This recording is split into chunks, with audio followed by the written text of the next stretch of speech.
you have been doing everything right and you have not been able to see any progress when it comes to your weight loss. And we are going to talk about why your metabolism isn't broken, it's protecting you. Okay? Once you understand this, everything is going to make so much more sense about your metabolism. By the end of this video, you are going to understand how it works. Okay, when women tell me that they have a slow metabolism, what they're actually saying is, my body is holding on to weight and I do not understand why. And I get it, that is a real feeling.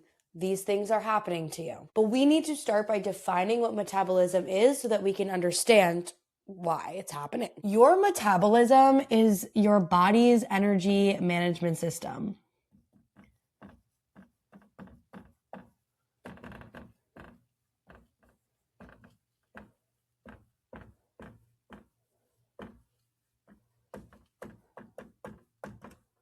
Okay. It takes in energy from food and it expends it through lots of body functions, right? Movements, little fidgeting, eating, pumping oxygen through your organs, breathing, blinking, all of these things are energy expenditures, and it gets energy from calories. And that energy management system has to be monitored through feeding on muscle tissue, building and feeding on body fat. All of these things are your metabolism at work. But your metabolism is adaptive. The human body is not just a calculator. So your metabolism adapts based on what is going on in your life on a daily basis, what it is that you're doing, how much you're eating, how much you're sleeping, how much stress you're under. These are all signals that causes your metabolism to adapt either acutely or over periods of time. So all of these signals, your metabolism is adapting based on what you're giving it. Therefore, it's not broken. It's just responding and managing the energy inside of your body. So let's talk about a simple framework to give you an understanding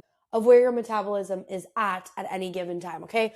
First phase we have is thriving. When your metabolism is thriving, this is exactly where we want to be. This is the ideal state. We're eating enough, we're sleeping really well, stress is super managed.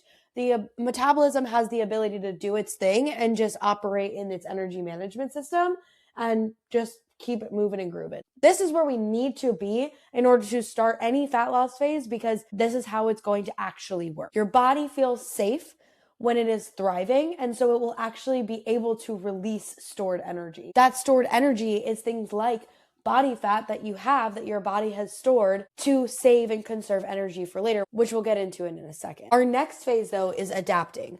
And adapting is what your body does when we are giving it different types of signals. Whether it's fat loss or stress, our body is going to adapt to become more efficient. This is normal and expected in a fat loss phase, but it's what happens towards the end of a fat loss phase. Your body is starting to recognize that you're actively giving it a little less energy and that it needs to downregulate a little bit to be able to run efficiently so that it can survive, because your body doesn't care about your six pack. The problem is when we push fat loss phases too hard, when we're chronically stressed or chronically dieting, when we are just spending a little bit too much time in this phase, that's when we start to get in trouble and we end up in phase 3, which is where it's protecting you, okay? Because again, your body does not care about what it looks like on the outside. It only cares how efficient it's being on the inside. So what happens is it adapts so hard that it starts to protect you. And if you get into this protection phase, this is where most women are stuck and they don't even know it. Chronic undereating, chronic stress, chronic exhaustion from a lack of recovery, lack of sleep, lack of stress management altogether. Your body has read all of the signals while it's been adapting, and it's decided enough is enough. I need to go into straight protection mode. It thinks it's in danger. It does not know the difference between running from a bear and staying too late at work and being stressed that you don't have dinner on the table. Those stressors are causing compounding stress internally. And especially when you pair that with high intensity workout classes and chronic undereating, on top of all of this, your body's going to be like, I'm in danger. I need to protect myself and become really efficient. This is where it stops letting go of stored energy. So now we're not losing fat, and instead we're putting on fat because it needs to add stored energy to its bank of energy, if you will. And it's going to start feeding on your available energy stores, which is your muscle tissue. It's becoming conservative. So regardless if you're doing everything right As soon as you get here, your body is going to stop allowing you to lose weight. And therefore, that's when the scale stops and you feel crazy because you're doing everything right, but you're not seeing the results. Your body is actively working against everything that you're doing because it's protecting you. It's not thriving, it's surviving. No amount of willpower is going to fix this. This is biology. This is a physiological response. And this is why ensuring that you have a proper protocol to follow is so important, or understanding the biofeedback that your body is giving you so that you know when you've taken phase 2 to its absolute end and you need to get back into phase 1 before you can keep going. So now we need to have a conversation about stress, okay? Stress, whether it's good or bad, elevates cortisol in your body, which is your stress hormone. And if you're here listening to this video, chances are you have listened to podcasts and so many things about stress and cortisol, and it's confusing the heck out of you, and you think that you need to do every hack in the book in order to lower your cortisol. But I need you to understand that stressors are important in life growth and even in being able to build muscle and lose fat. There is good stress and there is bad stress. Even when you're stressed because work is becoming a little demanding, sometimes that is necessary for growth.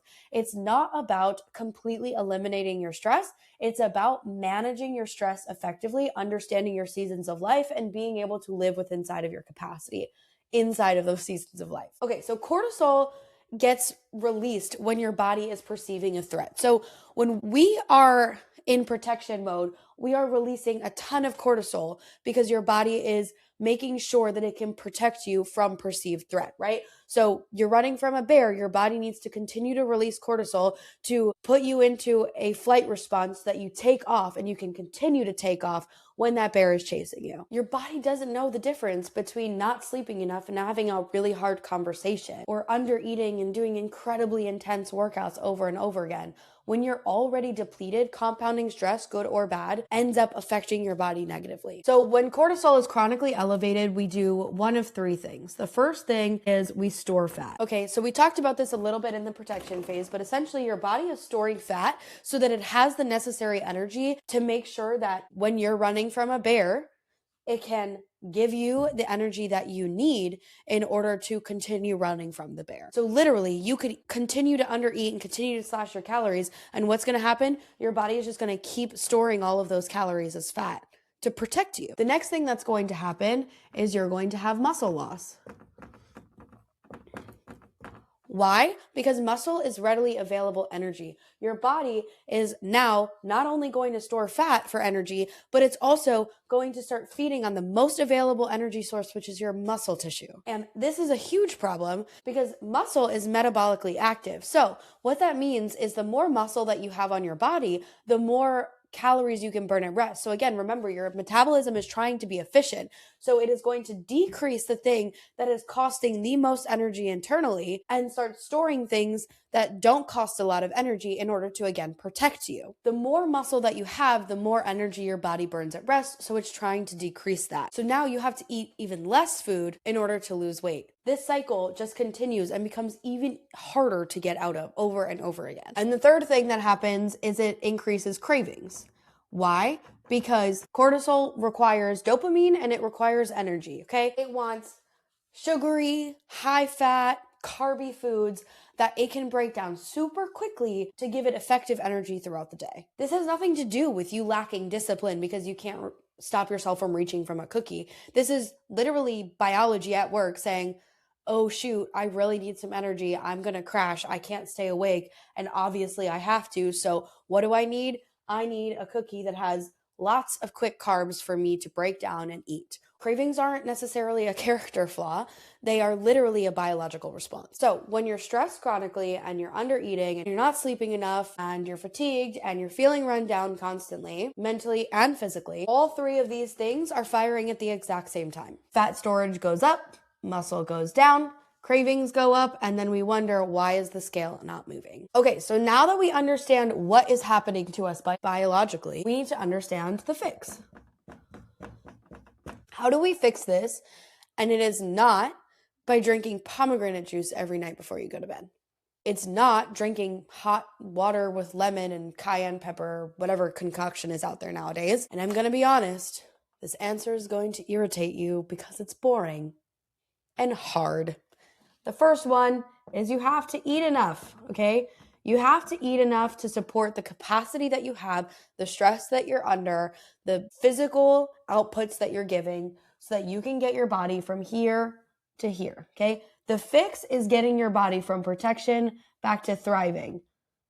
And while, yes, there might be some deficiencies that we need to address, these are going to be the core components that even if you address your deficiencies, if you don't do these 4 things, they're not going to work, okay? So we need to first eat enough to get our body more metabolically regulated.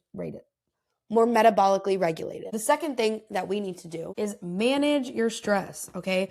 And I am not talking about downloading some meditation app and doing that every night before bed or a gratitude journal. While yes, those things can be helpful, there's scientific evidence that they are beneficial to add. Just adding to the chaos isn't going to help. You have to actually manage the stress that you're under. Think about the things that are draining you, that you have control over. Think about the boundaries that have leaks and cracks in them and the energy that is being depleted that, again, you can control. Sleep, nervous system regulation, saying no to things that don't serve you, all of that directly lowers cortisol. This is what metabolic intervention is. On that note, sleep. Sleep is incredibly important for your body. And honestly, it's going to do more for your body composition than any workout that you'll do. One bad night of sleep can raise cortisol, which drives your hunger hormones and tanks all of the hormones that make you feel full because it needs energy. And it impairs your ability to recover from exercise. Again, sending cortisol up. Now, are a couple of bad nights sleep going to happen here and there? Yes, but chronic lack of sleep is where, again, we're going to end up in the protection phase. So we need to get ourselves out of there and into the thriving by consistently getting better sleep over time. Number 4 is move smarter,